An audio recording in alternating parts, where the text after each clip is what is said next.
L'annonce du président de la République d'un retour dans les établissements scolaires pour le 11 mai est une date butoir qui est importante parce qu'elle permet d'avoir une échéance, mais c'est une date qui pose de multiples questions pour les parents, puisque certains se demandent si elle est réellement posée pour permettre aux enfants de retourner en classe et de reprendre leur apprentissage de façon classique, ou alors si c'est pour des raisons économiques, pour faire en sorte que eux, parents, retournent au travail. Donc d'emblée, ça pose la question de la sécurité psychique pour chacun, en particulier pour les parents. Et un enfant a besoin, pour être rassuré, que son parent soit rassurant.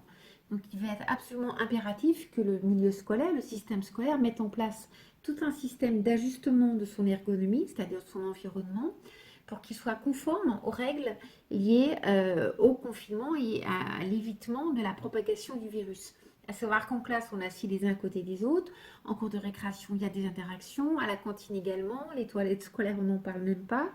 Donc, le milieu scolaire en tant que tel n'est pas du tout propice à éviter les contaminations. Et les parents le savent bien, que ce soit le Covid-19, les grippes, les gastro, les varicelles ou alors de façon un peu moins dramatique, les poux tous les ans qui se transmettent malgré des recommandations multiples et variées. Donc les parents, c'est important pour eux de savoir qu'ils peuvent faire appel aux parents d'élèves, à ce qu'on appelle le CESC, qui est un comité d'éducation à la santé et à la citoyenneté, qui peut être mobilisé pour exiger des aménagements dans les classes, des bureaux plus espacés, à la cantine pareil, des modalités d'accueil qui permettent à leur enfant d'être sécurisés.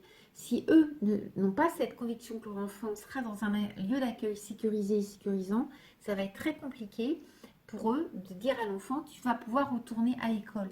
Certains enfants vont être ravis de retrouver leurs copains, quitter les parents et les parents pareil, de reprendre leur boulot et de ne plus faire cours à l'école. Mais pour d'autres, ça risque d'être une anxiété majeure et il faudrait éviter une épidémie de troubles anxieux scolaires, c'est-à-dire de phobie scolaire.